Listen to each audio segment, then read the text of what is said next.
Dicen que el paso del tiempo, que el devenir, que el transcurso en el futuro de nuestra vida, de nuestros días, donde vamos a pasar el resto de nuestra existencia. Y sin embargo, si hablamos de los argentinos y hablamos de nuestra sociedad y de lo social, muchas veces se hace necesario frenar y quizás también mirar un poco hacia atrás para encontrar algunas respuestas, para encontrar algunas pistas. Mire, yo quiero proponerle esta noche que potencialmente podríamos hacer ese ejercicio y quizás esas respuestas nos traerían muchas más decepciones que recompensas. Hoy no hay nada más que mirar los diarios, que mirar los canales de información para darse cuenta que estamos conviviendo con un deterioro que es permanente en materia económica y en materia social. Son los datos del día,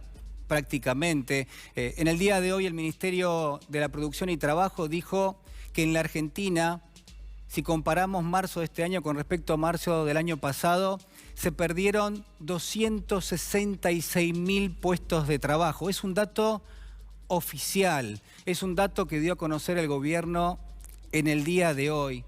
Y nadie salió a decir absolutamente nada. Mire, el salario también es una información de la jornada de hoy. Cae 1.6 puntos porcentuales en el primer trimestre del año. Pero si agarramos los 40 meses de gestión del presidente Macri y si lo medimos en dólares, por ejemplo, el salario mínimo retrocede más del 55%. Y el salario en términos reales, en términos del poder adquisitivo, en promedio, ya perdió 17 puntos porcentuales, es decir que claramente nos bajaron el sueldo a todos.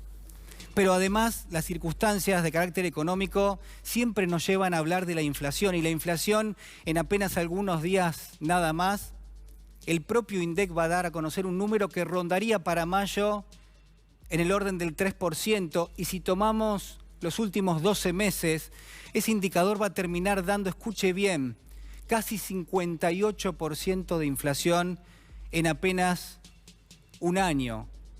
Y esto es el dato más alto, si usted quiere, desde el año 1991. Hay muchísimos datos que están mostrando que la Argentina, en términos socioeconómicos, está cada vez peor. Está muy lejos de eso que muchas veces baja desde el gobierno, de que hay que atravesar esta situación, que ya estamos saliendo. Sin embargo, esto no es verdad.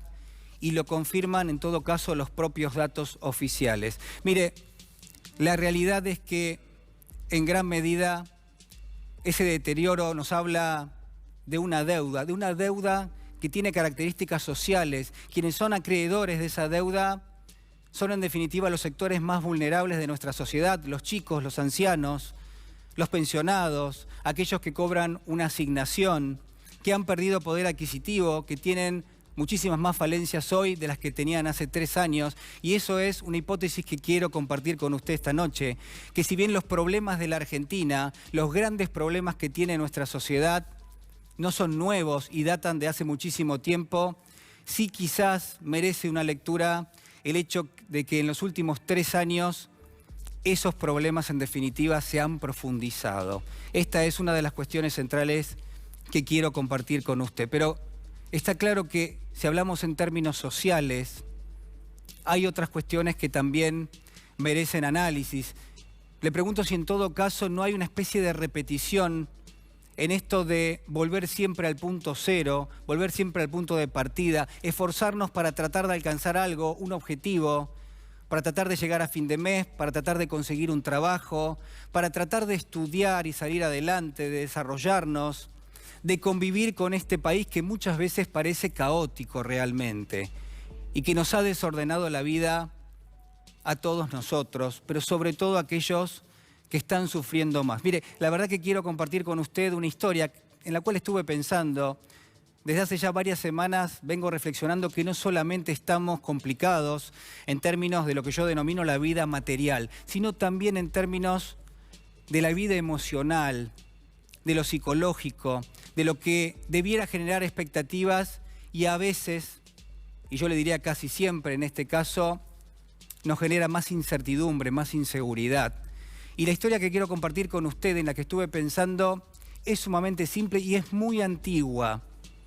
Le voy a hablar de un hombre que fue soberano en un lugar muy lejano de Grecia, una ciudad que se llamaba Corinto. El hombre se llamaba Sísifo. Sísifo era este soberano, y usted sabe que en la antigua mitología griega los dioses y los hombres no se llevaban nada bien, se peleaban permanentemente. Era casi una disputa por poder, muy parecida a la que vemos en las contiendas de la política. Bueno, en este caso, el propio Sísifo era un hombre poderoso, que no tenía atributos de Dios, pero que sí era sumamente astuto. Eso era lo que lo destacaba del resto.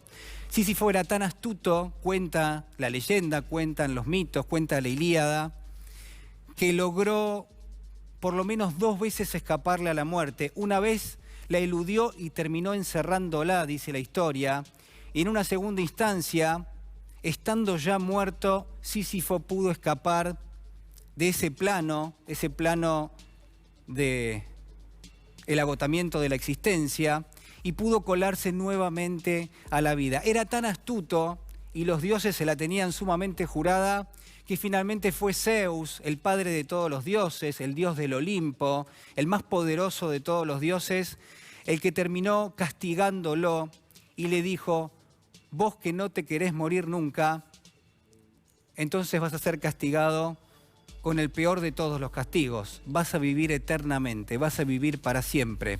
Pero además el castigo tenía una pequeña cláusula, porque Sísifo quedó condenado durante toda la eternidad a empujar una enorme piedra redonda, pendiente arriba, en la ladera de una montaña, y a que esa piedra, por peso propio, pero además porque era un castigo divino, se viniese abajo cada vez que él terminaba de subirla, y en todo caso tuviese que recomenzar ese trabajo, tuviese que volver a empujar esa piedra de dimensiones realmente importantes, sumamente pesada, que le significaba un esfuerzo absoluto para llegar prácticamente a la cima, y a partir de ahí la piedra volvía a caer, y así condenado por toda la eternidad. Lo que quiero proponerle es una lectura que es sumamente lineal. Lo que quiero preguntarle es si para los argentinos en términos sociales la metáfora de Sísifo, en todo caso el castigo que ha recibido, no se parece demasiado a nuestra cotidianeidad, a poner en marcha algo, a ponernos en marcha como sociedad, a tratar de salir de esa situación crítica en la que estamos y darnos permanentemente la cara contra la pared, y descubrir que esa piedra que tratamos de subir en algún momento hasta la cima, bueno, que esa misma piedra nuevamente está en la base y que tenemos que volver a empujarla. Pero además quiero llevárselo al plano individual, porque cada uno de nosotros en el día a día tiene sus objetivos, tiene sus deseos, tiene sus anhelos, y convivimos con una situación y con un contexto que es cada vez más crítico y que nos va encerrando y nos va aislando, y estamos solos. A veces nos parece que estamos solos en esta pelea, y quiero preguntarle si eso no refleja plenamente el esfuerzo que hace usted y que hacemos todos de tratar de llegar a fin de mes, de cumplir con nuestros objetivos, de formar dentro de una sociedad parte de un tejido que permanentemente ejercita la solidaridad. Si en todo eso no descubrimos que hay muchísimas limitaciones que bajan desde el poder y que nos plantean permanentemente este desafío que vuelve siempre a foja cero. Pero además el contexto juega sin ninguna duda, pero quiero preguntarle si esa piedra enorme que tenemos que mover día a día, si esa piedra no es en definitiva cada vez más pesada. Para mí sí, para mí es cada vez más difícil empujarla, y lo digo porque veo a quienes están a mi alrededor, veo a quienes conviven conmigo en el trabajo, a quienes se cruzan conmigo por la calle, y los veo haciendo un esfuerzo enorme, un esfuerzo que en gran medida no es recompensado y que no tiene por ahora un final feliz. Fíjese que en el mito de Sísifo, el ejemplo nos deja una metáfora fundamental. El esfuerzo vale la pena en tanto y en cuanto uno aplica su acción, su voluntad, su energía para escapar de algo que sin ninguna duda es cíclico y es monótono y nos va encerrando y nos va aislando.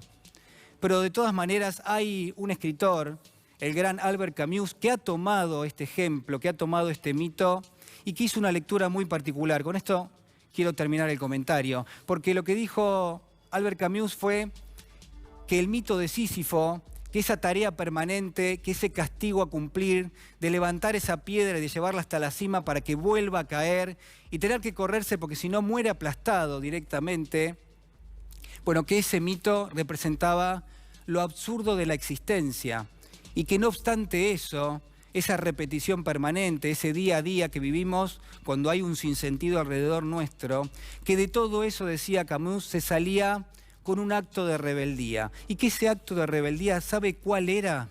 Decía este genial escritor, que ese acto de rebeldía era comprometerse con algo, llevar una acción adelante, ponerle la cuota de responsabilidad y de carga que se merece y hacer un acto creador, hacer un acto creativo. Mire, muchas veces nos parece que estamos en el medio de un laberinto. Borges decía que cada tanto en la vida uno frenaba y buscaba ese hilo que nos iba a permitir salir de ese lugar. Y que cuando miraba alrededor no veía ningún hilo y que en todo caso lo que se veía era una parte de cosmos y otra parte del caos. Pero decía Borges, este genial escritor, nos decía que nuestro hermoso deber era no solamente imaginar que ese hilo existía, sino fundamentalmente, y en el medio del caos, imaginarnos también que había un laberinto. Acompáñeme porque ya está con nosotros el señor Leopoldo Moró, diputado nacional. ¿Qué tal, Julián? Muy buenas noches, ¿cómo le va? ¿Qué tal? Bien, muy bien. Bueno, ha sido un día con mucha información, la verdad que vale la pena, me parece a mí, el análisis. Primero quiero preguntarle, hay temas políticos, hay temas judiciales, una reflexión sobre una economía y una sociedad que sufre esa economía y que hoy, por ejemplo, los datos son de caída muy fuerte de los números de puestos de trabajo, 266.000 en apenas 12 meses. Digo, ¿qué reflexión puede hacer de esto? Bueno, se puede adjetivar de Sí. infinidad de maneras, ¿no? Es decir, recién usted decía, y con toda razón, que nos habían desorganizado la vida los argentinos. Tal vez es un diagnóstico un poco benévolo. Yo creo que nos han pulverizado la vida los argentinos. Esa caracterización valía por ahí para el 2017, pero estamos ya en un punto de destrucción sin límites. Es apabullante porque además continúa, tiene distintas manifestaciones. Por un lado, bueno, la inflación. Por el otro lado, este rebrote de destrucción de puestos de trabajo que en estos últimos meses se ha multiplicado. Tengo entendido que en el primer trimestre, sobre esa cifra que es el total, sí, hay 85.000 puestos de trabajo que se han destruido en el primer trimestre. Sí, sí.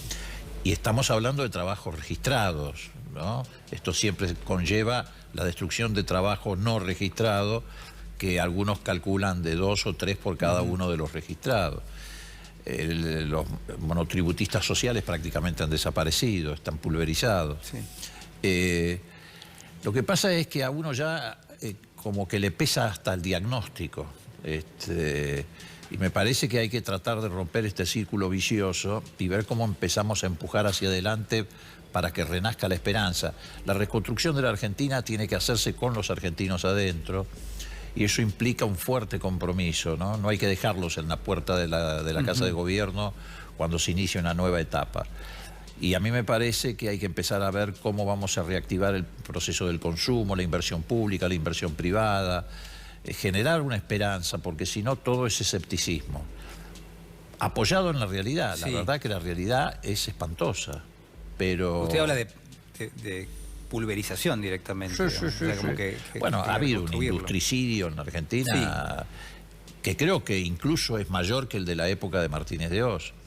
El proceso de endeudamiento alcanzó niveles insoportables. ¿Son daños colaterales o son pensados o han sido articulados por una decisión en Yo creo que se combinan factores, ¿no? Es decir, ha habido mucho fanatismo ideológico, pero también ha habido mucha torpeza.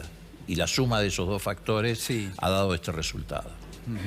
Quiero llevarlo ahora al ámbito de la justicia, porque la verdad que no nos cansamos, y de hecho hoy también hay información vinculada con esto, de aproximarnos a la justicia como un valor, como una abstracción que uno debiera contemplar como uno de los valores máximos de la democracia. Uno confía en la justicia, a partir de ahí el resto, supongo, al menos es lo que a mí me pasa, pero terminamos hablando de jueces. Y cuando hablamos de jueces ya, la verdad que en algunos aspectos o con algunos casos, por lo menos que hay en marcha, la función de esos jueces para mí se deslegitima totalmente. ¿Qué le parece lo que ha pasado, por ejemplo, con el fiscal Carlos Stornelli, que apareció hace apenas algunas horas nada más en un acto junto al presidente de la Nación, siendo un fiscal que está en rebeldía y que mañana tendría que concurrir a Dolores? Sí. Bueno, lo grave no es la presencia de Stornelli, sino lo grave es la presencia de Macri al lado de Stornelli. ¿Por qué? Porque él ha comprometido la investidura presidencial en un gesto tendiente a garantizar la impunidad. Y eso tiene un efecto terrible sobre el Estado de Derecho. Porque en todo caso Stornelli es lo que es un fiscal prácticamente profugado, que se esconde, que dispara, que está en rebeldía.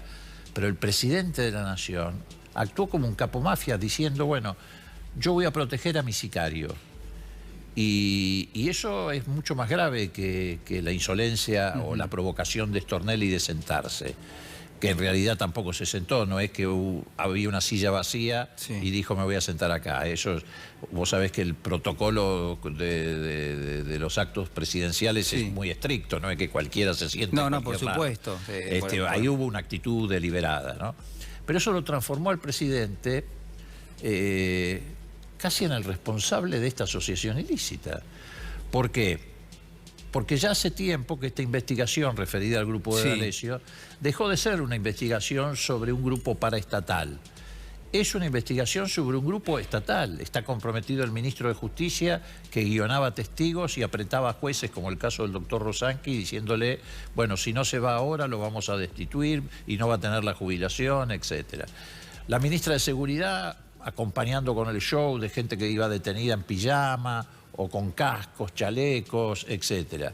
La Agencia Federal de Inteligencia mandando funcionarios a apretar al juez Carzoglio, o como denunció Báez aquí en este canal hace 2 o 3 días atrás, llevándole propuestas de que si se arrepentía entonces lo dejaban salir, le dejaban parte del patrimonio, y por supuesto el arrepentimiento tenía que apuntar a Cristina Fernández de Kirchner. Hay una degradación.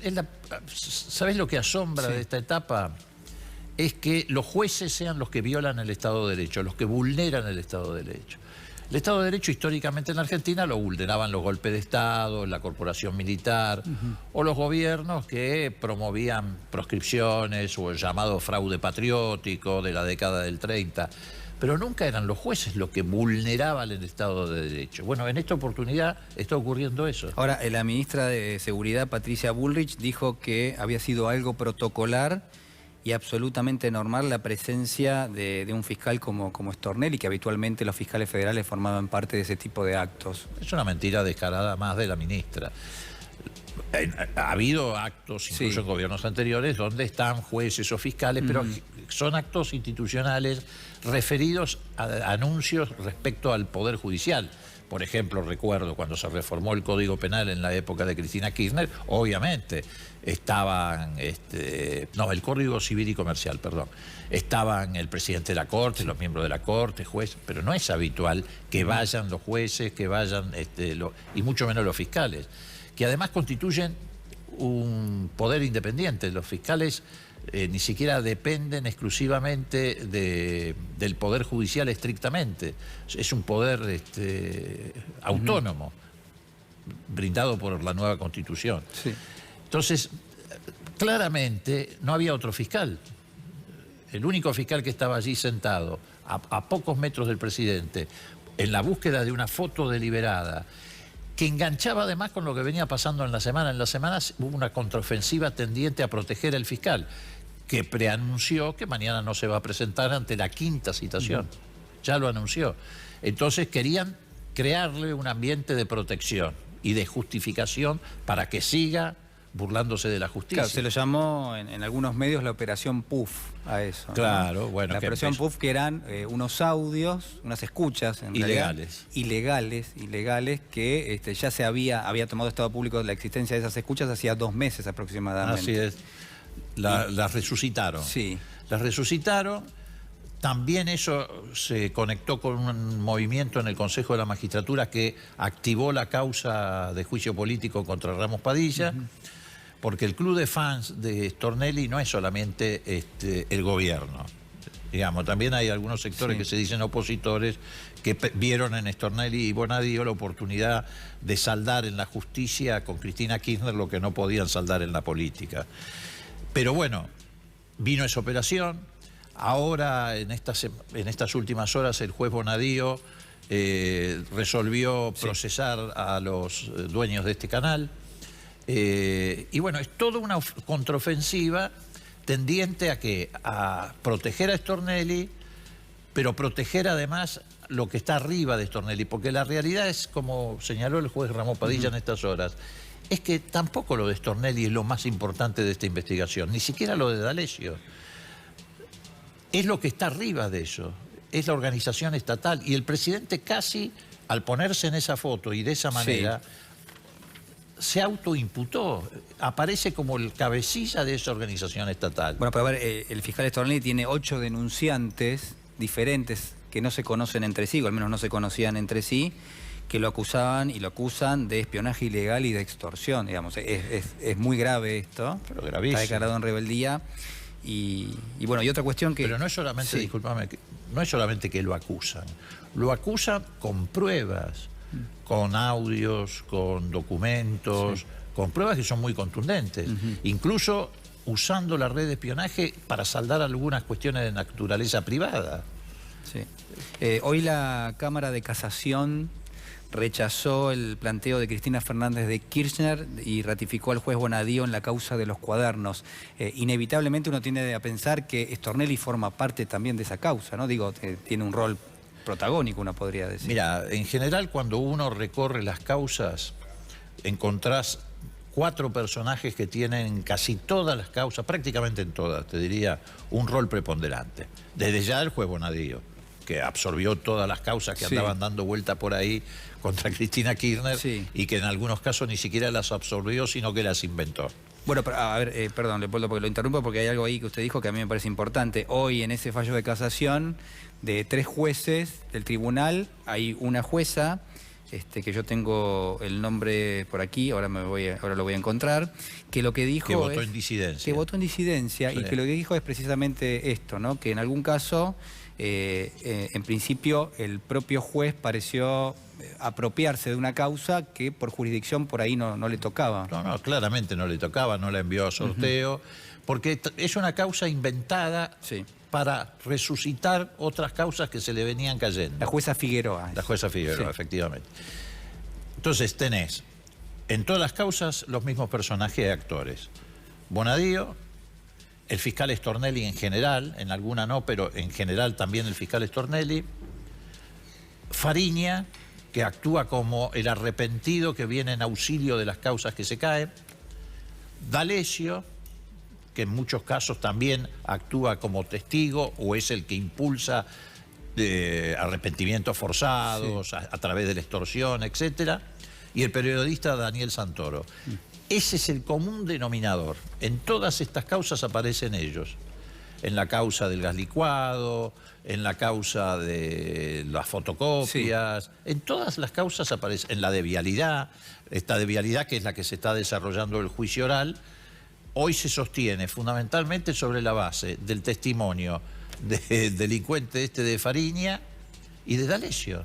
Eso es lo que sostiene esa causa en la que se está llevando adelante el juicio oral. Leopoldo, la verdad que ha sido muy amable. Quiero preguntarle un concepto nada más con respecto al mapa electoral y a las definiciones que hemos tenido en las últimas horas. Bueno, la candidatura de Axel Kicillof y de Verónica Magario en la provincia de Buenos Aires y después la fórmula Fernández-Fernández.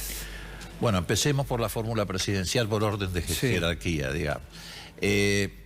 Yo creo que ha sido una decisión estratégicamente muy inteligente ni siquiera mirando al resultado de la elección. Yo creo que es una decisión que mira a la gobernabilidad futura y que tendió a ampliar la base electoral desde ya, porque es el primer paso, pero fundamentalmente la base de gobernabilidad.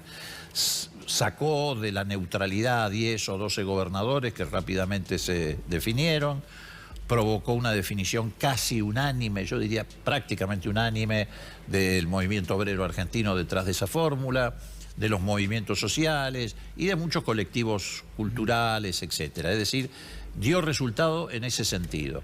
Todavía tiene posibilidad de seguir creciendo. Este congreso que se hizo del Frente Renovador. ¿Qué le parece eso? Me parece que va en la dirección de la construcción de un gran frente de oposición, tal como lo definieron. ¿Puede haber un acuerdo entonces de Sergio Massa y creo que hay un espacio, Ciudadana? Yo creo que hay un espacio para eso. El espacio que la propia sociedad está creando reclamando ese acuerdo. Es la gente la que reclama ese acuerdo. Por eso empuja a los dirigentes en esa dirección. ¿Y cuál es el lugar que tiene Sergio Massa dentro de, este frente? Esa es una cuestión que se va a ir dilucidando en los próximos días. A mí me dio una pista en el discurso cuando él dijo, bueno, yo puedo liderar, pero también puedo empujar el carro desde atrás.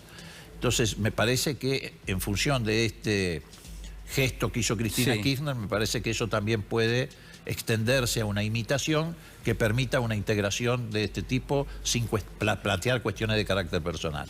Y una palabra sobre la fórmula Kicillof-Magario. Yo creo que no solamente es competitiva, yo creo que le da la oportunidad a la provincia de Buenos Aires de tener un gran gobernador. Cosa que le hace falta a la provincia de Buenos Aires, que en los últimos tiempos ha tenido gestiones no demasiado significativas. Y además la gestión de Vidal es realmente catastrófica. Se ha creado un mito acerca de esta cuestión, pero la provincia de Buenos Aires está abandonada en la educación, en la salud, en el servicio de justicia, y ni hablar incluso en la seguridad ciudadana. La tragedia de la masacre de San Miguel del Monte lo demuestra, ¿no? Te agradezco muchísimo, ha sido muy amable. Un saludo y ya me voy a encuentro. Chao. Gracias, muy amable. No, al contrario. Señor Roberto Carles, abogado, jurista, ¿cómo le va? Bien, muy bien. Buenas noches. A ver, voy a seguir con la presentación. Es secretario de la Asociación Latinoamericana de Derecho Penal y Criminología también. Bueno, en algún momento fue propuesto por Cristina Fernández de Kirchner para integrar la Corte Suprema. Así es. En reemplazo del doctor Eugenio Zaffaroni. Bueno, a ver, quiero preguntarle por la justicia, por los jueces, por lo que hablábamos recién con el diputado Leopoldo Moró. Digo, ¿cuál es una forma de aproximarse a esto para entenderlo, ¿no? Algo que resulta sumamente polémico en algunos casos. Bueno, lo que ha pasado en estos últimos meses en la Argentina es que ha quedado a la vista uno de los principales problemas que tiene el sistema de justicia argentino, que es la justicia penal federal porteña. O sea, para circunscribir bien que no es la justicia el problema, que está llena cientos de jueces, fiscales y funcionarios y empleados que hacen un trabajo a diario sobre el que no hay que hacer ningún cuestionamiento. Pero la justicia penal federal porteña es, en la Argentina desde hace más de 20 años, garante de la impunidad de toda la corrupción política que ha sufrido nuestro país. Esa ha sido la función que tuvo el fuero penal cuando se configuró de la manera en la que está configurado en los años 90, es decir, durante el menemismo. Hablamos de Comodoro Pi. Comodoro Pi, por supuesto, es Justicia Penal Federal Porteña. En los últimos 3 años, este fuero ha empezado a desarrollar una nueva actividad, que es la de la persecución de políticos con un objetivo claramente político, que es el de interferir en procesos electorales que de otra manera, se tendrían que desarrollar libremente. Y esto lo han hecho apelando a todo tipo de herramientas, violando las garantías constitucionales del Estado de Derecho, aplicando la figura de la asociación ilícita a todo delito en el que concurren varias personas, aplicando teorías creativas en materia de prisión preventiva, ¿sí? Diciendo prisiones preventivas totalmente arbitrarias, diciendo, por ejemplo, esta famosa doctrina Irursum, ¿no? Que se conoce de esta manera, que es la idea de que quien fue funcionario público retiene un poder residual por el que podría interferir en el desarrollo de una investigación, lo cual, carece de todo fundamento.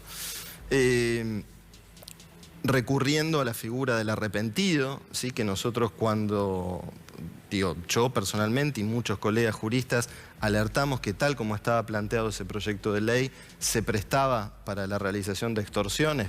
Caso de Alessio lo ha demostrado, es decir, si se le toma declaración a un empresario y se le dice, bueno, si usted declara esto, vuelve a la casa, y si no lo declara, lo dejamos adentro, me parece que el mecanismo estaba bastante claro desde un primer momento. Entonces, el fuero penal federal porteño se ha convertido en los últimos 3 años en esto. Y este me parece que es uno de los principales problemas. Ocurrir la 5ª convocatoria que se ha hecho para su indagatoria. En principio no va a ir.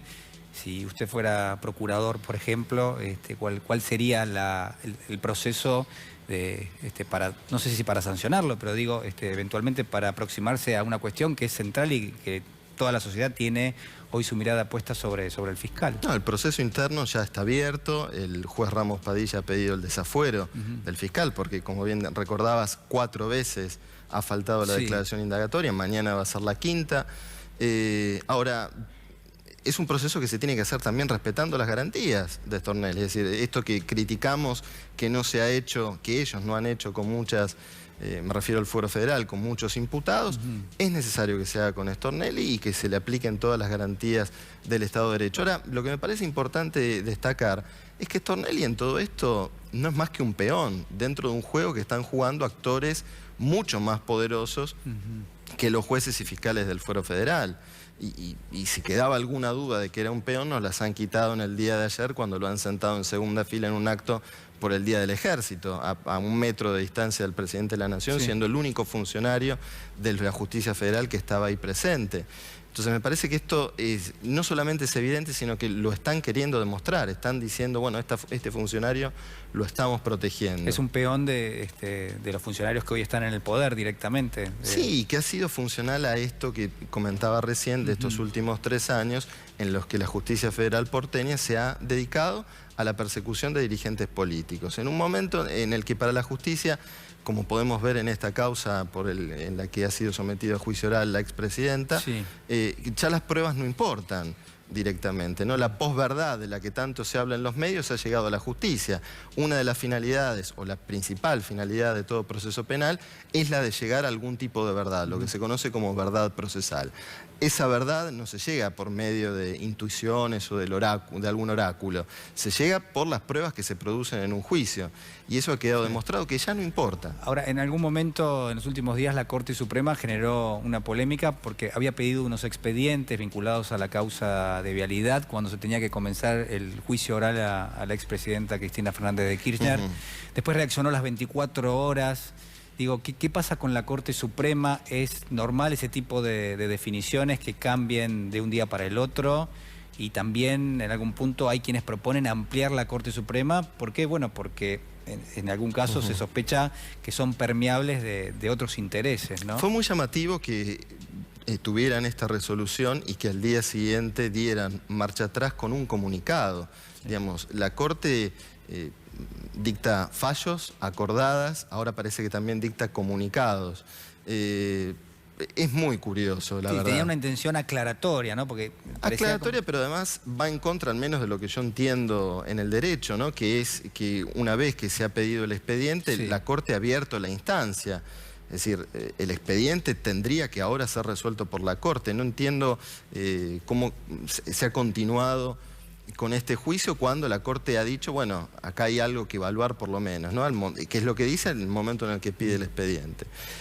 Si hay que ampliar o no la Corte, bueno, si se debe hacer una reforma de ese tipo no debe ser por motivos políticos. Yo creo que tenemos una Corte que ha sufrido un golpe a su prestigio del momento en el que 2 de sus integrantes en un primer momento aceptaron ingresar por un decreto presidencial que los nombraba en comisión, haciendo una interpretación, citando precedentes de tiempos remotos del siglo XIX y de momentos no democráticos del siglo XX. Eso por un lado. Luego el 2 por 1, ¿no? Un fallo sobre el que también tuvieron que dar marcha atrás de la peor manera, porque lo hicieron aplicando retroactivamente una ley penal, algo que está prohibido por nuestra Constitución.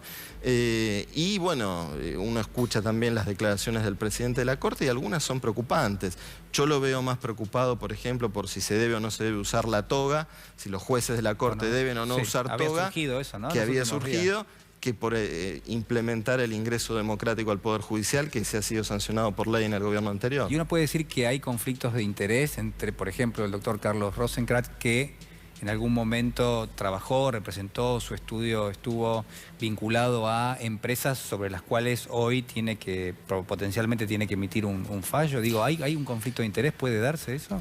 Eventualmente podría darse si se trata de causas en las que ya ha tenido algún tipo de intervención. Creo que había alguna que revestía esas características, no estoy seguro, pero lo que sí, de cualquier manera, por razones de decoro, cuando se trata de empresas, por ejemplo, que es conocido que han sido clientes de su estudio o lo son actualmente de su socio, podría excusarse, ¿no? Bueno, Roberto Carles, le agradezco muchísimo. Ha sido muy amable. Saludo. Muchas gracias. Muchas gracias. Bueno, síganme, ya lo tenemos.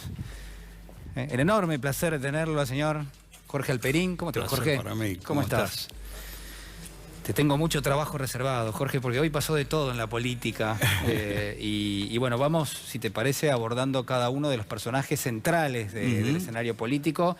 Por ejemplo, la expresidenta Cristina Fernández de Kirchner, ¿no? Digo, un personaje que en algún punto despierta amor y también en algún aspecto despierta, yo digo, no sé si llamarlo odio, pero sí mucha confrontación. Digo, mucha confrontación y rechazo, claro. Sí, ¿qué pensás? Bueno, yo vengo pensando un poco y me resonaron en las últimas horas las palabras de Durán Barba, que dice: Cristina asusta y Macri decepcionó, pero a la hora de votar, Macri, la gente se va a guiar por el miedo a Cristina. Es decir, te está mostrando la hoja de ruta, que por otra parte es bastante visible, del proyecto de Cambiemos.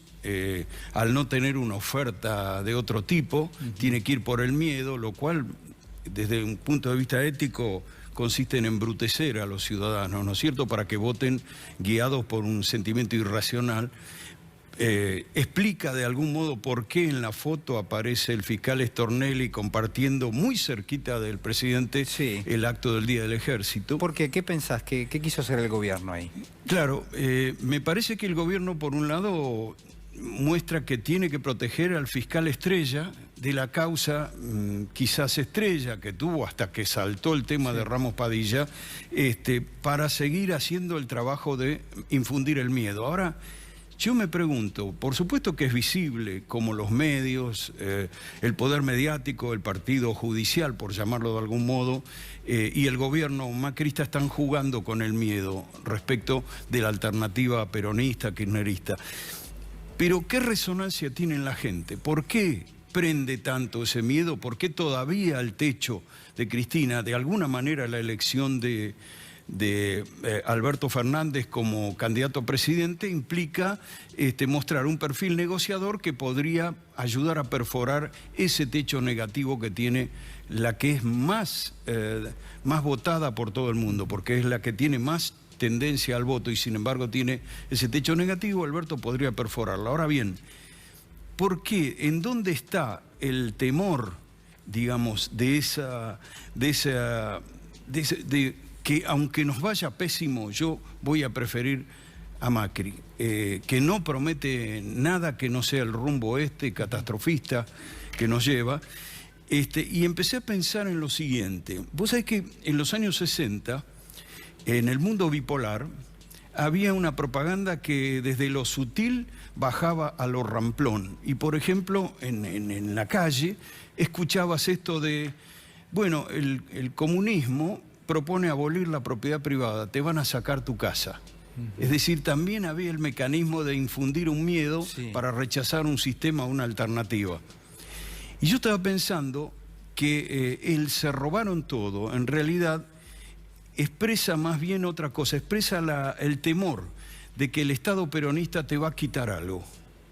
Y cuando te pones a mirar cómo fue el transcurso de los últimos 16 años, los 12 del kirchnerismo, hay 3 medidas que toma el kirchnerismo, que generan ese temor y ese sentimiento de amenaza a lo que podríamos definir como los fantasmas del ciudadano propietario. Propietario no necesariamente porque es dueño de una empresa o de una casa o de un comercio, sino porque tiene posiciones sociales que teme que puede perder, o incluso en sectores que no tienen propiedad ni posiciones muy ventajosas, prendió también ese temor. ¿Cuáles son esas medidas? Tienen que ver con la resolución 125 que aumentaba las retenciones, y recordarás que tuvo un apoyo al campo de parte de la clase media urbana también, llamativamente. El impuesto a las ganancias y el cepo al dólar.